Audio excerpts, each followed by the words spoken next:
Planned to reveal my success at my brother Marcus's wedding.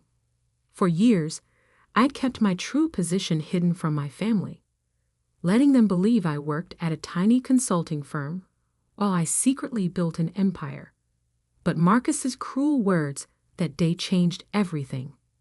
Standing in the opulent ballroom of the Grand Plaza Hotel, I smoothed down my simple navy dress, deliberately chosen to be understated. Around me, crystal chandeliers cast a warm glow over elaborately decorated tables while waiters circulated with champagne. This was exactly the kind of ostentatious display Marcus loved, a chance to show off his supposed success to everyone. Sophie, my mother's voice cut through my thoughts. There you are. Why aren't you mingling? Everyone's asking about you. Her eyes swept critically over my dress, her lips pursing slightly. Though I suppose there's not much to tell. I took a slow sip of champagne, thinking about the board meeting I'd led just yesterday, where we'd finalized the acquisition of our biggest competitor. I'm doing fine, Mom. The consulting work keeps me busy. She sighed dramatically. Busy isn't the same as successful, dear. Look at your brother, youngest VP in Sterling Industries history, about to marry the CEO's daughter. That's what real success looks like. I bit back a smile, knowing that Sterling Industries had been struggling lately. In fact, they'd been desperately trying to arrange a meeting with my company's CEO. Me, for months. But of course, my family didn't know that. They didn't know that the tiny consulting firm I supposedly worked for was actually Aurora Consulting Group, one of the largest business advisory firms in the country. And they certainly didn't know that I wasn't just an employee. I was the founder and CEO. Sophie. Marcus's booming voice interrupted my thoughts. He strode over, champagne in hand, his new bride Jessica clutching his arm. Still hiding in corners at parties? Some things never change. Jessica giggled, adjusting her designer dress. Oh, Marcus told me all about your little consulting job. It's so cute that you're trying to make it on your own. I watched them, remembering how different things had been 15 years ago. Back then, Marcus had been the struggling one, barely passing his classes while I graduated top of my class. But then Dad had stepped in, using his connections to get Marcus an entry-level position at Sterling Industries. Meanwhile, I was told to be realistic about my ambitions. Someone has to do the small jobs, Marcus continued, his voice carrying just enough for nearby guests to hear. Poor sis, still working at that tiny firm while the rest of us are making real careers.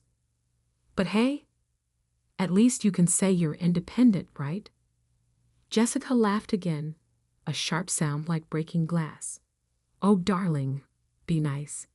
Not everyone can be as successful as you. I felt the weight of the antique locket around my neck, my grandmother's final gift to me before she passed. She had been the only one who believed in me, who supported my dreams with more than just empty words.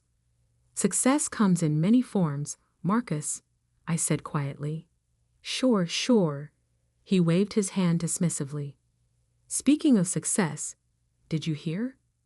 Sterling's CEO is actually coming to the wedding reception tonight.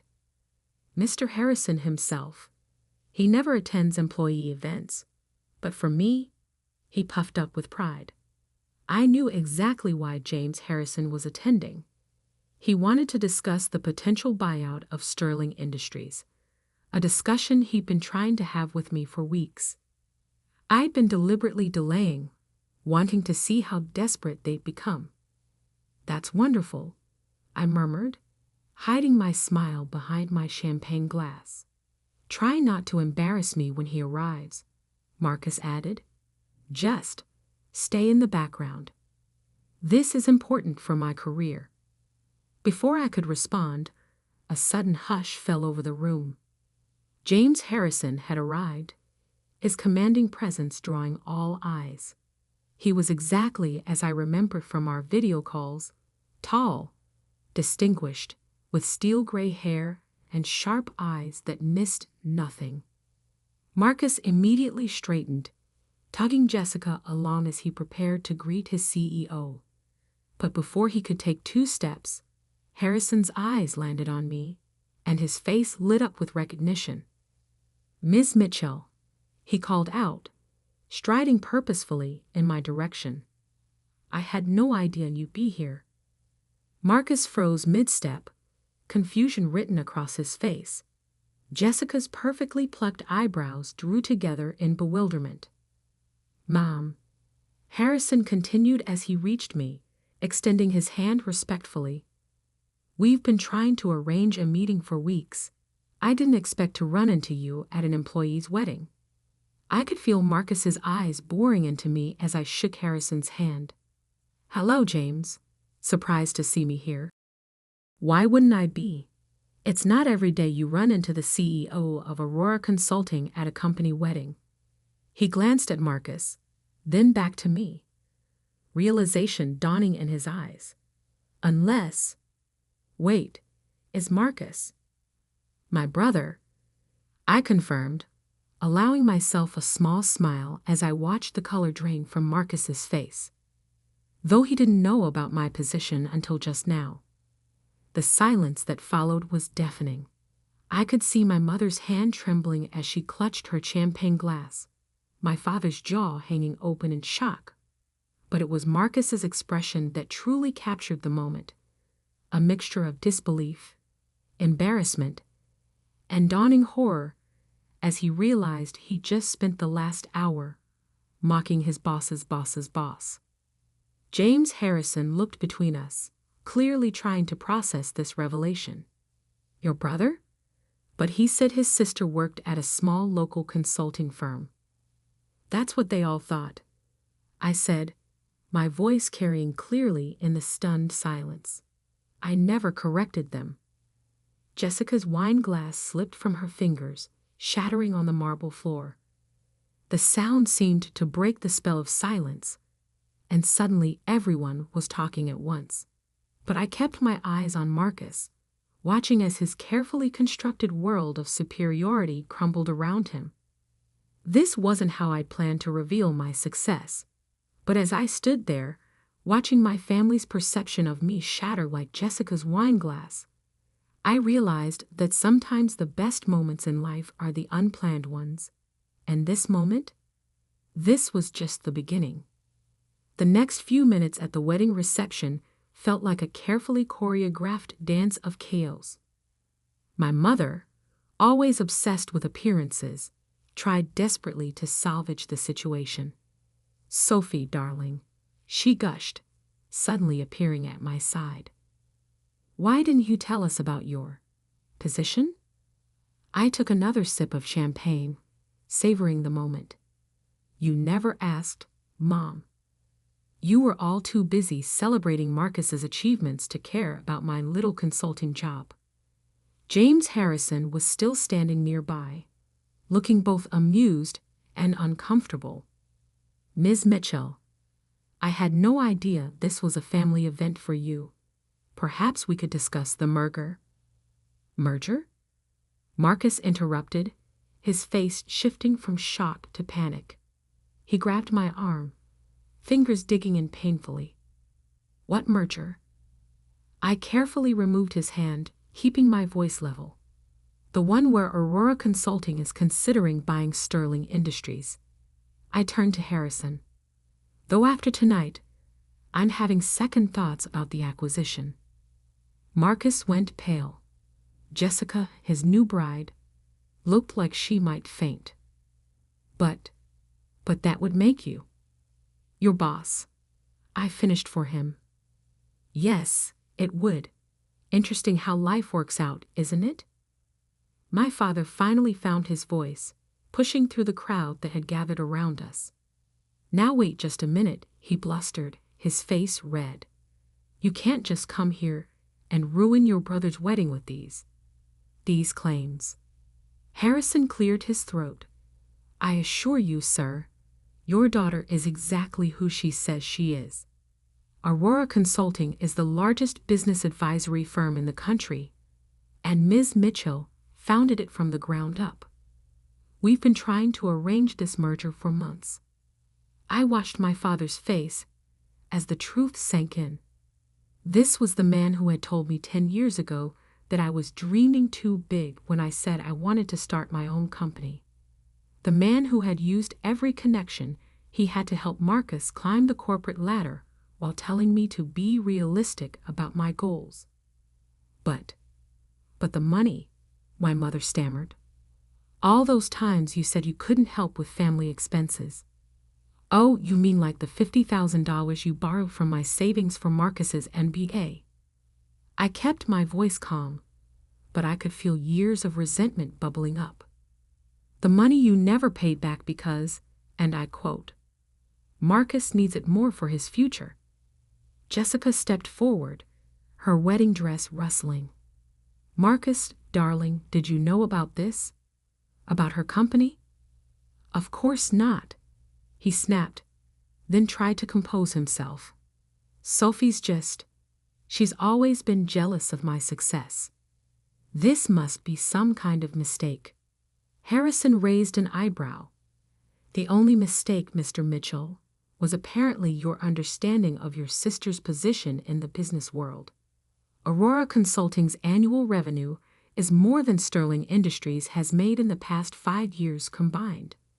The ballroom had gone completely silent. Every guest was watching our family drama unfold like it was a live theater production.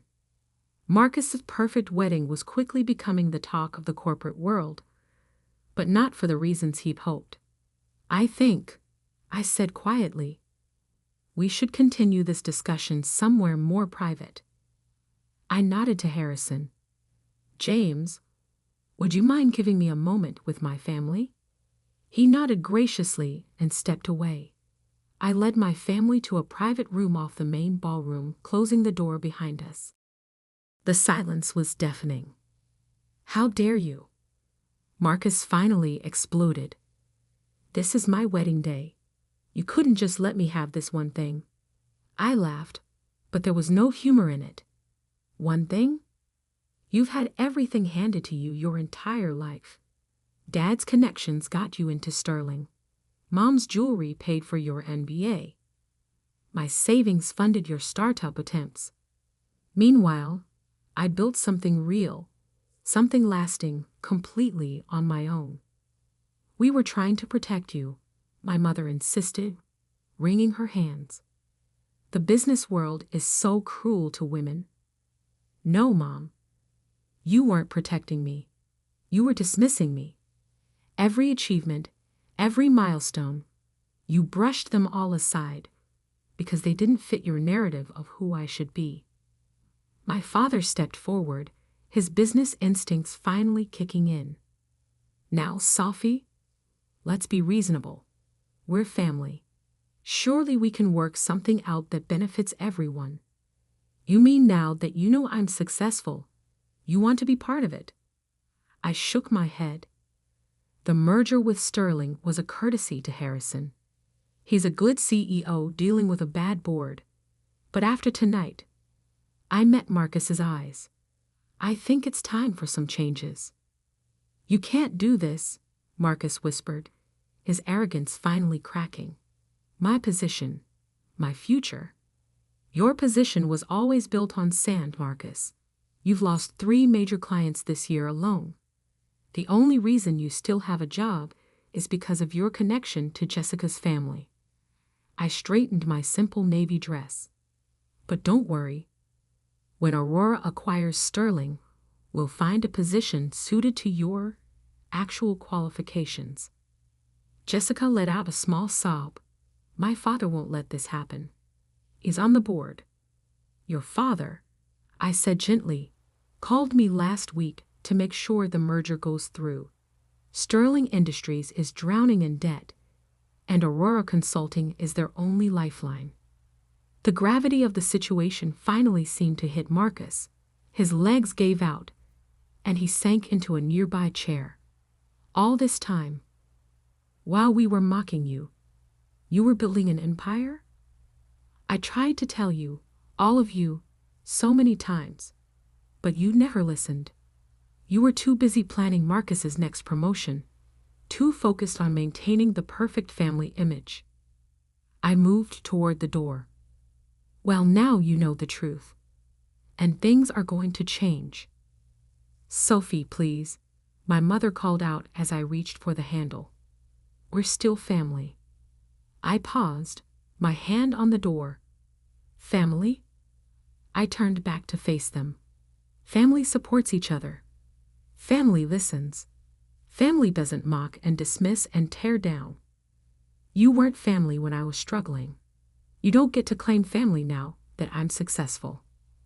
With that, I opened the door and walked back into the ballroom, leaving them to process the new reality of our family dynamic. Harrison was waiting for me near the bar, a knowing look in his eyes. Shall we discuss the merger terms, Ms. Mitchell? He asked quietly. I nodded, a small smile playing at my lips. Yes, James. I think it's time to reshape Sterling Industries, starting with the management structure. As we walked away to discuss business, I could feel my family's eyes on my back. The simple navy dress I'd chosen to seem understated now felt like armor. They had spent years underestimating me, dismissing my achievements, treating me like the family disappointment. But now they knew exactly who I was. And this was just the beginning of their education. The weeks following Marcus's wedding were exactly what I expected, a hurricane of family drama, desperate attempts at reconciliation, and not-so-subtle manipulation. My phone buzzed constantly with messages. Sophie, darling, let's discuss this like family. Mom, your brother is devastated. How could you do this to him? Dad, we need to talk about my position at Sterling. Marcus, my father wants to meet with you. Jessica. I ignored them all. I had a merger to complete. The morning of the Sterling Industries board meeting, I stood in my office on the top floor of Aurora Consulting's headquarters, adjusting my suit jacket. This wasn't the simple navy dress from the wedding. Today, I wore a tailored black Armani suit that screamed power and authority. No more hiding. My assistant Emma knocked on the door. Your brother is here again, Ms. Mitchell. Third time this week. I sighed, checking my watch. Send him in. Might as well deal with this before the board meeting. Marcus walked in, looking disheveled, a far cry from his usual polished appearance. His designer suit was wrinkled, his tie slightly askew. Sophie, please. You have to listen to me. I'm listening, I said, sitting behind my desk. Though I'm not sure what's left to say after your 20 voicemails and 37 texts. He ran a hand through his hair. Look, I know I was awful at the wedding. I know I've been dismissive of your work. But you can't just take over Sterling Industries. My whole life is there. Your whole life, I repeated slowly, was handed to you. Every opportunity, every promotion, every success, it was all arranged by Dad or bought with someone else's money, usually mine. That's not fair. Not fair. I stood up, placing both hands on my desk.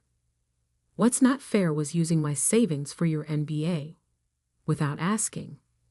What's not fair was mocking my tiny firm while I built an empire. What's not fair was treating me like a failure while I succeeded beyond anything you could imagine. I'm sorry, he whispered, and for the first time, I thought he might actually mean it. Sorry doesn't change the past, Marcus, and it doesn't change what's about to happen. I checked my watch again. The board meeting starts in an hour. I suggest you prepare yourself. What's going to happen to me? I sat back down, studying him. That depends on you. Aurora Consulting rewards competence, not connections. If you want to keep a position at Sterling after the merger, you'll have to earn it. Actually earn it. His face paled. You mean? Starting from the bottom. Learning the business properly. No shortcuts. No special treatment. I held up a hand as he started to protest. It's that or severance. Your choice. Just then, my office door opened again. This time, it was my parents, barging in despite Emma's protests. Sophie, my mother started, her voice quivering. We've been trying to reach you for weeks. I've been busy, I replied coolly. Running my tiny firm takes a lot of work. My father stepped forward, his face set in what I recognized as his negotiation expression. Honey, we need to talk about this rationally. You can't just destroy your brother's career over some past misunderstandings. Misunderstandings? I laughed. Is that what we're calling years of dismissal and disrespect now? We made mistakes, my mother admitted, wringing her hands. But we're family. Surely that counts for something. I opened my desk drawer and pulled out an old photo, the last family portrait we'd taken before I started Aurora Consulting. In it, I stood slightly apart from the others, wearing a simple dress while they were all in designer clothes. Even then, I was an outsider in my own family. Family counted for something when I needed support starting my business. It counted when I was working 18-hour days building my company. It counted all those times you chose to celebrate Marcus's minor promotions while ignoring my major achievements. I set the photo down. But now it's just business. A knock at my door interrupted us. Emma poked her head in. Ms. Mitchell? The board is gathering. I stood up, straightening my jacket. Thank you, Emma. I'll be right there. I turned to my family.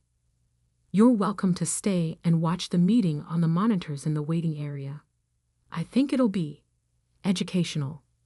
The Sterling Industries boardroom fell silent as I walked in. 15 pairs of eyes followed me to the head of the table, where James Harrison stood to greet me. Ms. Mitchell, thank you for joining us. Shall we begin? The next hour was a masterclass in corporate restructuring.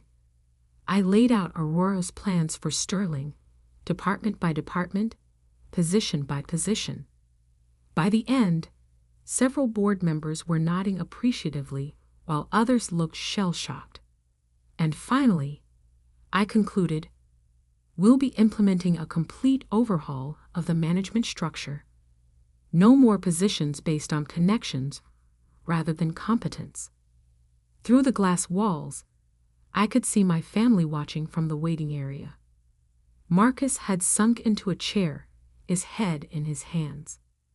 My parents stood rigid, finally understanding the full scope of my power. After the meeting, Harrison approached me. Brilliant presentation, as always. Though I have to ask, your brother's position will be handled fairly, I assured him. If he's willing to work for it, there's a place for him, starting in entry-level sales. Harrison nodded approvingly. You're more generous than many would be in your position. This isn't about revenge, I said, gathering my papers. It's about building something lasting, something real. When I walked out to the waiting area, my family was still there. They looked different now, smaller somehow, less intimidating than they'd seemed all those years ago. So that's it? Marcus asked quietly. Everything changes just like that. Everything changed years ago, Marcus. You just didn't notice because you were too busy looking down on me. I turned to my parents.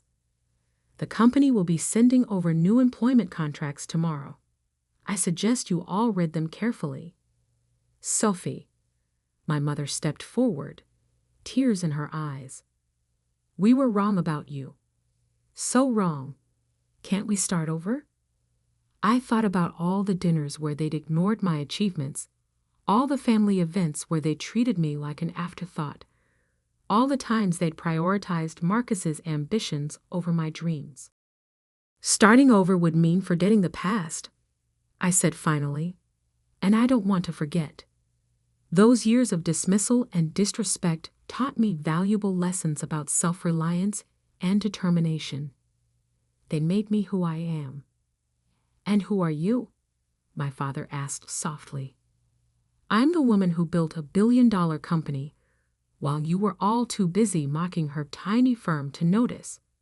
I'm the CEO who just acquired the company you thought was the pinnacle of success. And I'm the daughter who finally stopped seeking your approval and found her own path instead. I started walking toward the elevator, then paused and looked back. The contracts will be here tomorrow. Your choice whether to sign them or not. But either way, things will never go back to how they were.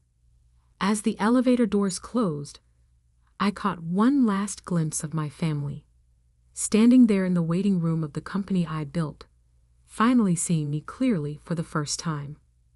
That night, in my penthouse office, I took out my grandmother's locket, the one piece of family history I truly cherished. Inside was a